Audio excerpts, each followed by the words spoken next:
Hello? Hey, how many times do I have to tell you? Keep the noise down when you open and close the door. What? I'm sorry. Was it really that loud? If it wasn't, I wouldn't be calling, would I? Seriously? How many times do I need to repeat myself? The call was abruptly ended. Despite the brief exchange, it was utterly draining. How many times had I had this same conversation with our next door neighbor? My family and I aren't trying to be loud. My name is Leone, 37 years old. I work in sales administration for a medical equipment company. My husband Larry is on a solo assignment overseas, so it's just my 13-year-old son Steve and me at home. We live in an older apartment, but the location is great, so we love it. But there's one recent problem. A woman who moved in next door keeps lodging complaints against us. Even this weekend, the doorbell rang repeatedly, and I approached it with trepidation. How many times do I need to tell you to be quiet when you open and close the door? I'm really sorry. I wasn't trying to slam it. That's not my problem. Just be considerate, alright? Seriously. She just yelled and left. Her name is Dina. She's a housewife in her 40s with a high school-aged child. I remember feeling a bit intimidated by her sharp gaze when we first met. As I expected, the aggressive complaints are non-stop, especially on weekends. I told you not to stomp around in your apartment. It's so disruptive. I'm sorry. I'll be more careful. Come on, it's not just you living here. I genuinely believe we aren't causing any noise disturbances. Of course, my son Steve is a quiet kid, probably even quieter than the other units. In reality, I secretly think Dina's place is way more of a nuisance. Her high school-aged daughter, Vivian, loves blasting her music, and the sound leaks terribly. Even Dina's phone conversations are so loud they penetrate our walls, yet they turn a blind eye to their noise, while always pointing fingers at us. Especially in an old apartment, it's essential to be considerate of each other. It's bad enough when she rings the doorbell, but it's genuinely terrifying when she bangs on our front door. Your conversation is too loud. Please lower your voice. Yes, I'll be careful. Sorry. You know my legs are bad. It's already a hassle just to come out here. I see. So don't make me come to your door every time. Just give me your cell phone number. Okay. From that day on, the complaints started coming over the phone. I deeply regretted giving out my number on impulse. No matter if it was a weekday or a weekend, she didn't care. Turn down the TV! I can faintly hear it and it's driving me crazy. Yes, sorry. Is this volume okay? Keep all the noises down to this level! Seriously! I heard from the landlord that Dina's husband is also working away from home. We're in a similar situation. We should get along better, but the complaints and demands from Dina just escalated. The vacuum is too noisy. What kind are you using? Replace it. I just got a new one last week. It's supposed to be quiet. Ugh, it doesn't sound quiet. At least vacuum on Sunday mornings when I'm out shopping. With our relationship being like this, there's no way our kids would get along. One day, when Steve sneaked back into the house. What happened, Steve? Did someone chase you? I don't want Vivian from next door to see me. She might get rough. Rough? Did she do something to you? She's too hands-on, and she tries to get me to buy her soda with my allowance. Vivian doesn't have a great reputation. I've heard she hangs out with a group of self-centered, troublesome kids. The day after hearing that rumor, when I returned from work, Steve was sitting near our apartment entrance, hugging his knees. Steve? What happened? You can't stay out here. Yeah, I'm sorry. I lost my keys. From what he told me, Vivian and her friends confronted him on his way home from school. They dragged him to a nearby park, making him play games he didn't want to. They took things from my pockets, threw my stuff around. Oh my God!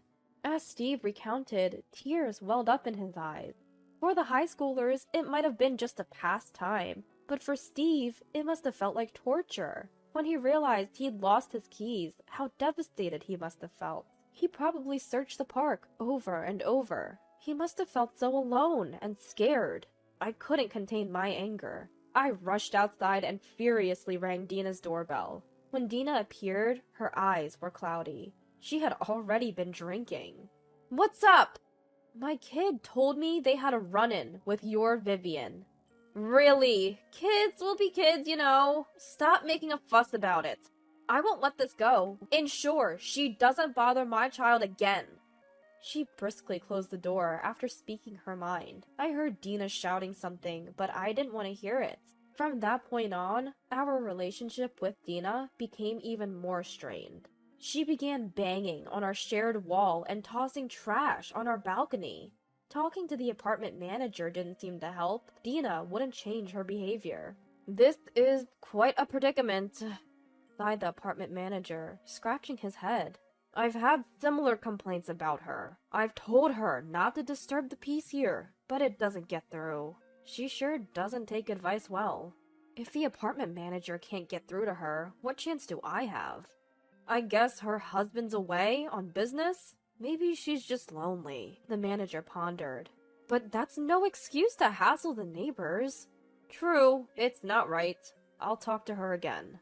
"Is she so lonely with her partner away that she's resorting to making complaints and drowning her sorrows in alcohol? If that's the case, it's genuinely heartbreaking. But I can't fathom dealing with stress in such a way." Yet Dina's complaints continued relentlessly. Even when we thought we were quiet, she'd always find something to nitpick. Thanks to her, we never got a moment of peace. The thought that the constant complainer next door might be eavesdropping kept us from even laughing freely. Recently, there have been loud knocks on our front door in the evenings. When we checked the security footage, it appeared to be Vivian's doing. The knocking continued until the apartment manager threatened to evict her. With such overwhelming stress, day in and day out, both Steve and I were totally drained. One day, I phoned my husband Larry, who was overseas, to fill him in on the situation. It's just, I can't believe, of all people, she moved next door.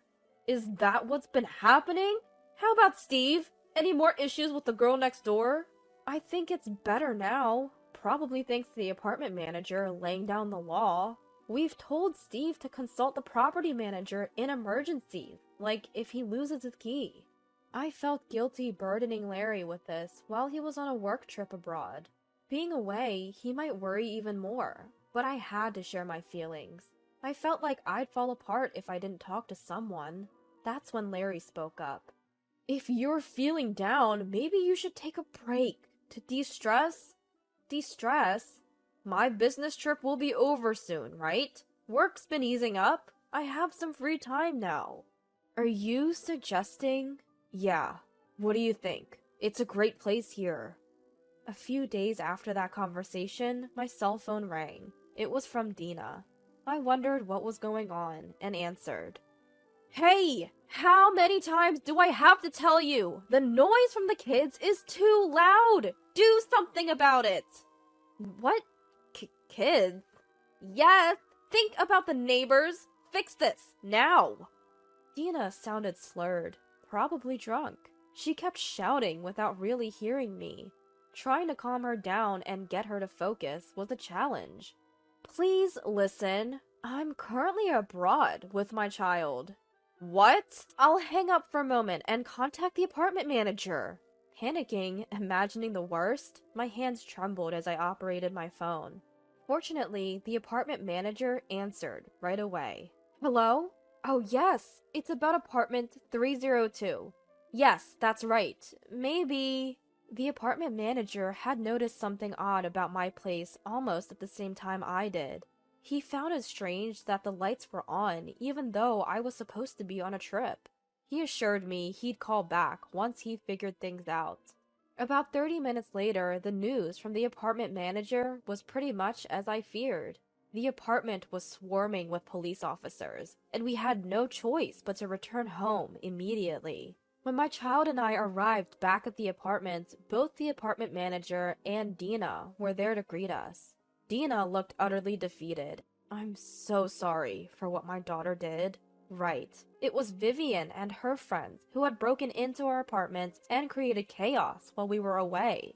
After Steve had been harassed by Vivian and her crew, he realized he lost his key. Turns out Vivian had stealthily taken the key from Steve's belongings. Sometime after that, Vivian got wind that we'd be away from our apartment for a long time. She might have overheard my conversation with the apartment manager. Seeing us leave for our trip, she and her friends seized the opportunity to sneak in. They partied so hard that eventually a police officer had to step in. Our apartment was a mess. Vases and mirrors were shattered, wallpaper torn, and graffiti was everywhere. There were discarded candy wrappers, instant noodle cups, juice cartons, and plastic bottles all over. The police officer had instructed that everything be left as it was until we returned. Seeing the state of the apartment, forgiveness wasn't an easy option. Regardless of it being a child's mischief, there were clear boundaries crossed. "I'm so sorry. I'll help clean up." "Thank you. I'll pitch in too." We immediately began tidying up. Apart from essential communication, I hardly spoke to Dina. I wasn't the kind to get chummy after such an incident. She sensed that and focused solely on cleaning. After a while, the parents of the other kids who had trespassed along with Vivian arrived. Each one of them apologized profusely. I accepted their apologies sincerely. A police officer arrived around the same time and updated us on the details. When the police arrived, there were 4 girls in the apartment, including Vivian. All of them stopped their antics and sat down properly after a stern warning from the apartment manager. All 4 of them are over 18, so they can be held criminally responsible. I was told that the 4 of them were currently detained at the local police station. Whether they'd remain in custody would be up to the prosecutor and the judge. I had spoken to the authorities, emphasizing that these were just kids, most of them still in school. Being arrested and detained is traumatic for anyone, especially for the young ones. I believed they shouldn't face harsh penalties. The discussion shifted towards settling things outside the courtroom. The apartment manager would assess the damages for broken windows, mirrors, and wallpaper. All I had to decide was the compensation for the damages and my emotional distress. The bill would go to Vivian's mother, Dina. The financial burden would be shared equally among the 4 families, each reimbursing Dina. By the time our negotiations and cleanup were wrapping up, I saw a large black van pull into our complex. A tall, imposing man and Vivian stepped out. Could it be? My hunch was right. The man was Dina's husband. He had a strong and commanding presence, and didn't seem like someone from a traditional office job. He seated both Dina and Vivian next to him, and turned to me. "We sincerely apologize for all the trouble my reckless wife and foolish daughter have caused." He repeatedly expressed his regret, almost to the point where I felt embarrassed. I lost count of how many times I told him it was okay and to stop apologizing. Dina and her crew left shortly after, continuously apologizing. 2 days later, Dina and Vivian moved out. I initially thought it was just the movers, but when I checked, Dina told me she was moving in with her husband. I had been reluctant because his new job is in a very rural area, and I didn't want to go, she said. But after the recent mess, she didn't feel right staying here. She decided to join her husband. If this ordeal brought their family closer together, then perhaps it was for the best. As a wife with a husband on a solo assignment, I genuinely felt that way. I sincerely hoped that living with her strong-willed husband would keep Dina on the straight and narrow, and that Vivian might mature a bit. A few days after that, with my windows and walls back in pristine condition, my husband Larry returned from his trip. My son, Steve, and I went to the airport to greet him. Larry's overseas assignment was over, and our family of 3 was together again. I wouldn't have to face any more unsettling nights alone for a long time. The recent events reminded me of the importance of having family close. Life is truly better when we're all under the same roof. That was my heartfelt realization.